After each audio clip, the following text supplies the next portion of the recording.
Hi again. I have a book for you this week that is written and illustrated by Janet Stevens. Oh, sorry, illustrated by Janet Stevens. We've seen a lot of books that have been illustrated by her and sometimes written. This one is written by Colleen Sally, but it's in the fashion of a lot of kind of stories from way back where people just like to tell stories about people doing silly things. So we have Epossumondus. Do you see this little creature here, little baby possum?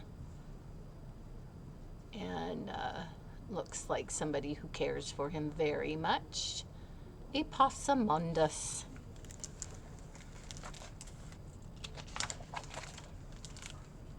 Yeah, baby.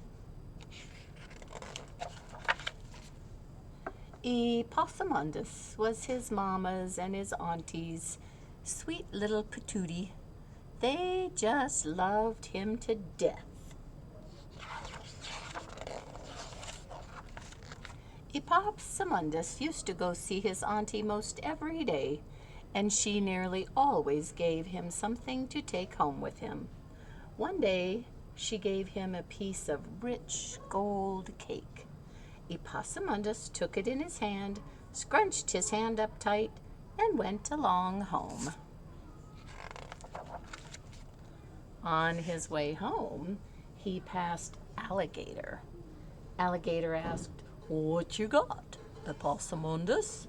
"Cake," he replied. Don't look like much cake to me," said the alligator.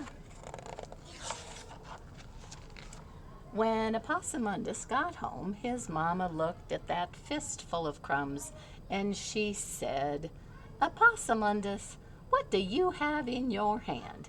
"Cake, Mama. Auntie gave it to me." "Oh, Epossumondus, you don't have the sense you were born with. That's no way to carry cake. The way to carry cake is to put the cake on your head, put a hat on your head, and come along home. Do you hear me, Epossumondus?" "Yes, Mama."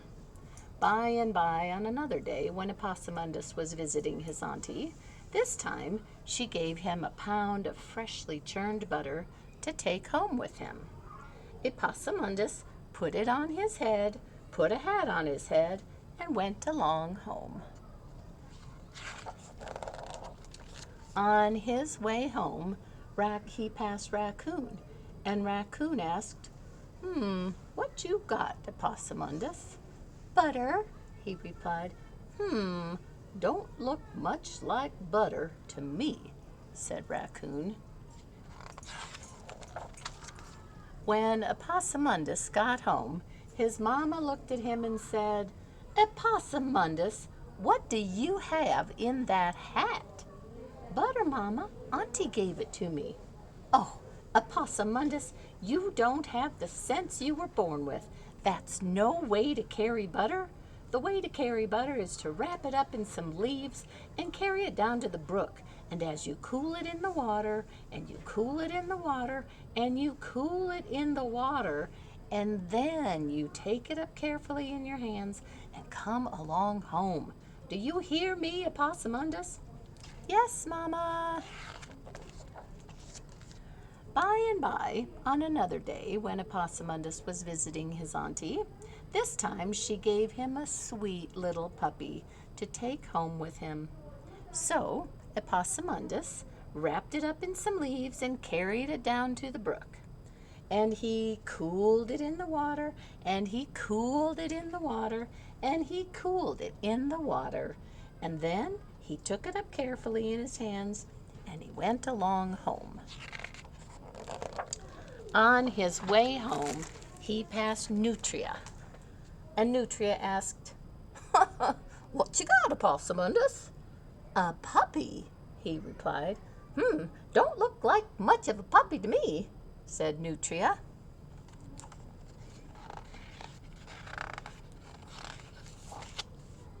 When Epossumondus got home, His mama looked at that poor little bedraggled puppy and she said, Epossumondus, what do you have in your hands? A puppy, Mama. Auntie gave it to me. Oh, Epossumondus, Epossumondus, you don't have the sense you were born with. That's no way to carry a puppy. The way to carry a puppy is to put the puppy on the ground, tie a piece of string around the puppy dog's neck, and take the piece of string and come along home. Do you hear me, Epossumondus? Yes, Mama. Well, by and by on another day, when Epossumondus was visiting his auntie, this time she gave him a freshly baked loaf of bread to take home with him. Epossumondus put the bread on the ground, tied a piece of string around it, took the other end of the string, and went along home. On his way home, he passed Armadillo, and Armadillo said, "What you got, Epossumondus?" "Bread," he replied. Don't look much like bread to me," said Armadillo. When Epossumondus got home, his mama looked at the thing on the end of the string and she said, "Epossumondus, what do you have on the end of that string?" "Bread, Mama. Auntie gave it to me." "Oh, Epossumondus, Epossumondus, you don't have the sense you were born with. You never did have the sense you were born with. You never will have the sense you were born with. Now, I'm not telling you any more ways of bringing truck home, and I don't want you going to see your auntie either. I'll go see her myself." And Epossumondus's mama got her basket, but before she left, she said, "Epossumondus, do you see those 6 pies cooling there on the porch?" "Yes, Mama." "Well, Epossumondus, you be careful about stepping on those pies." And then Mama went off to see Auntie. Oh, look, she got the little puppy with her too. And then Epossumondus was careful about stepping on those pies. He stepped right in the middle of everyone. Do you suppose that's what his mama meant? He was a silly one, and he did exactly what his mama wanted every single time, which didn't make no sense at all to her. So I thought that was a good story. I liked it. And I'm anxious to see you again and hope you make some great choices of books you haven't read before, and just improve your reading and get books that you really like so you just learn to love reading as much as I do. I'll see you soon. Bye-bye.